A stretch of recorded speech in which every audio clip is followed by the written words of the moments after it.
Gjykata e krimeve të rënda caktoi burg pa afat për 4 të arrestuarit e dosjes kokaina.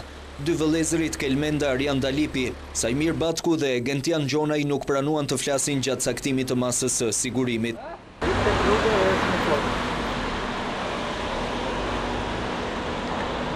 Një ditë më parë të njëjtin vendim gjykata mori dhe për Ermal Hoxhën, Ilir Hysenin, Kastrioti Merin dhe 2 kolumbianët.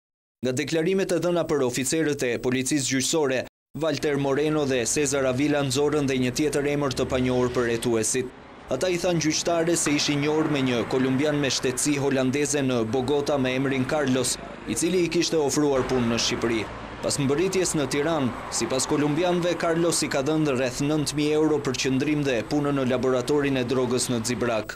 Nga deklarimet e tyre, Carlos ka qenë gjithnjë prezent në laboratorin e drogës, por edhe në momentin e arrestimit, çka ka bërë hetuesit të dyshojnë se ky është një emër fiktiv i përdorur nga një prej të ndaluarve.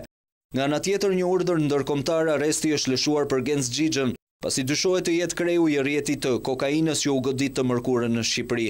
39 vjeçari jeton në Kub në qytetin e Holguinit së bashku me bashkëshorten e tij kubaneze.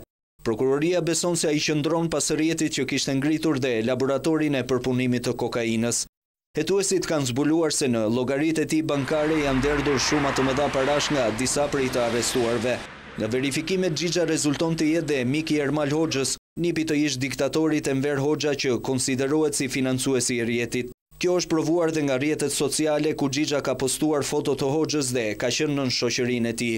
Nga deklarimet, policia është vënë në ndjekje dhe të një gruaje identifikuar me emrin Pranvera, e cila rezulton të jetë njeriu kyç në transportin e kokainës drejt Gjermanisë.